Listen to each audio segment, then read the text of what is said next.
Welcome to Transforming the Toddler Years, a Core 4 parenting podcast for conscious, cycle-breaking parents ready to turn toddler tantrums into teachable moments. Hi, I'm Cara Tyrrell, a lifetime lover of littles, mom to 2 grown and flown girls, and an early childhood educator. Through the show, I teach you my collaborative parenting methodology for nurturing your little human's mind, body, and spirit. Because how you connect and collaborate in the first 5 years is how you raise happy, healthy kids who grow into the best version of themselves and find true success in school and life. Hey, Mama. You know that parenting is a job, a J-O-B job, and it's okay to ask for help. It's okay to know what you don't know. And that's what I'm here for. My Transforming the Toddler Years course is currently closed, but I am accepting one-on-one clients who are looking to make massive transformation inside their home. If you're feeling overwhelmed, disconnected, and that you're in survival mode all day, every day, but you wake up determined to be intentional, calm, and connected so that you can help your child thrive, I can help. Schedule a complimentary connection call with the link in the show notes to share your parenting journey and your current struggles. Let's see how we can work together to help you transform the toddler years.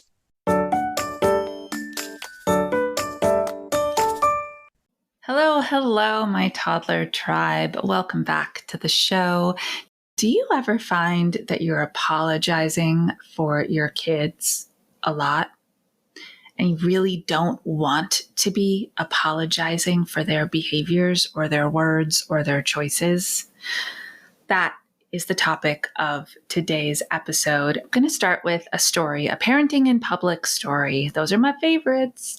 Sometimes I feel like I'm peeking on people, right? Eavesdropping with my eyes because I'm out in the world and I'm watching parents engage with their kids. And just because of what I do, it almost feels like I should be looking away. But I like to bring these stories back to you and we process them together. And, that's just a wonderful byproduct. So I was at the circus. Well, it wasn't really the circus. So recently one of my students is in a flying trapeze circus class, and it was the recital, the performance. And so she invited me. So I went to this thing, and let me set the stage for you.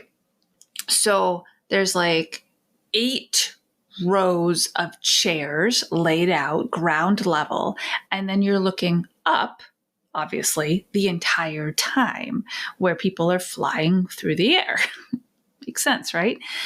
And in the row in front of me, there was a mom with 2 boys, 2 toddlers of different stages, about 1.5, I'd say, and 3.5. And the 3.5-year-old is sitting in his chair, and he's either looking up or he's looking down. But he wasn't frustrated at all. He was either enjoying the show that was in the sky, or he was looking around him down on ground level. Well, the 1.5-year-old was having a massive, what I call pre-tantrum about wanting water. That's what he wanted. He was being very clear. I am thirsty. Water. I want water. And I could see this mom's struggle. She couldn't leave her 3.5-year-old that was there next to her to go take this kiddo to get water. But she also didn't want him going full blown tantrum, which he did eventually do, by the way, right there in the middle of the performance. And it was really interesting to watch her weigh her options and what she could and eventually decided to do. What would you do? You're single parenting in that moment. There's nobody there with you. What would you do? I felt for her big time. Ultimately, this little one was just off the rails. He started screaming. He started crying. He went face plant on the ground.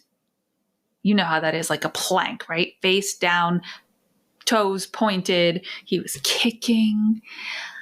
And she did instinctively what every mom does, looked around at who's watching her struggle with her kid.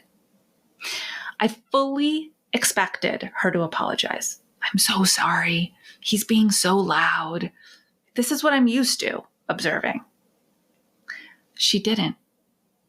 And man, did I cheer for that mama.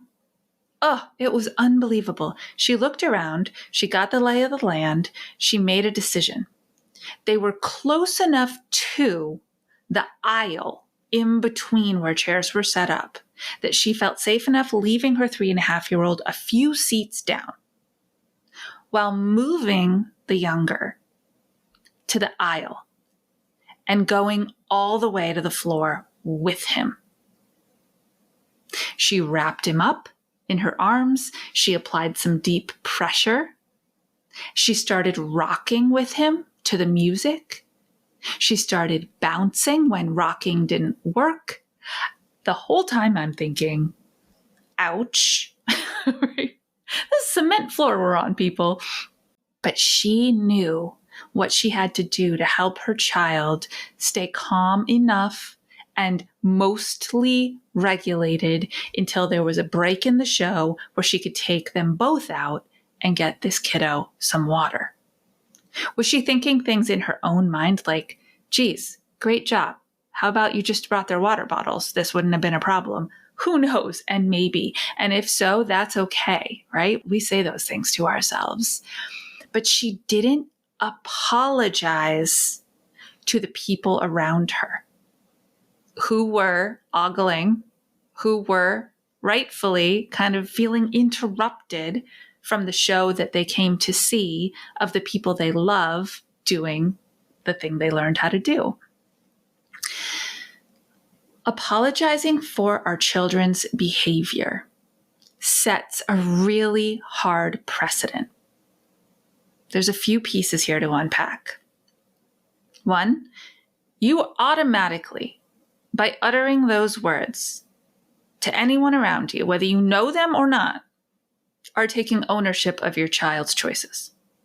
You are taking ownership and you are owning the blame or the shame or whatever it is that you feel like you're apologizing for.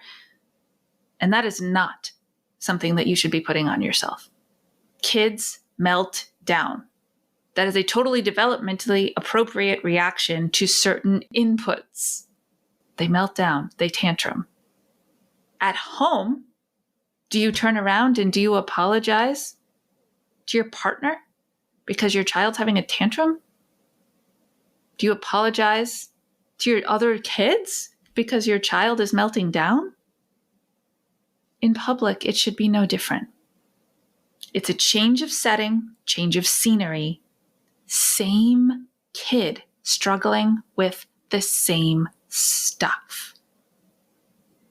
So don't apologize for it. Don't take ownership of their struggles. Observe their struggles. And then reflect it back. Because I understand our nature, like our human need to explain things that look and feel uncomfortable and change the social setting we're in. But if you can reflect what's happening with some narrative language that has a slightly positive tone, then you are doing for yourself what you really need to do for your child, which is normalizing what's happening, being there with them in that moment, and helping them through it. And the best way to do that sometimes is just to narrate. Wow, you are really thirsty right now. This space is not safe. We will get water as soon as Joey is done flying through the air. Maybe that's who they were there to see. I don't know. Just narrate it. You're so upset. I love you so much. This is such a hard moment. We're in this together. And you can turn to the people around you and you can say things like, he really is thirsty, huh? Gosh, I wish I'd brought those water bottles, right? You want to own that? Go for it. But don't apologize for him. Kids who hear you apologize on their behalf believe they are doing something bad. They believe they're all the things. Upsetting you, disappointing you, embarrassing you. Whether or not it's at a conscious or subconscious level at that super young age, that is the belief system that you are designing if you apologize for your kids to others in front of them. So I highly encourage you to just allow what's happening to happen, mitigate it the way you need to, like this mom did. Oh my, was she in it? She was doing her own tiny little circus act down on this concrete floor with her toddler in arms to get through the next 5 minutes, which I'm sure felt like an hour to her before they said, and now we're taking an intermission. Once that moment hits, do what you gotta do. Get your kids' needs met. I know this is really hard work, but I also know that if you're someone who listens to parenting podcasts, then your goal is to do things differently. To not create childhoods for your child that they then have to go deal with later and unravel to put their lives back together. This is how you do it. You prevent trauma moments. You prevent belief systems from weaving together when you are in moments like this with your kid instead of judging them for their behaviors. Until our next episode, stay mindful and proactive as we transform the toddler years.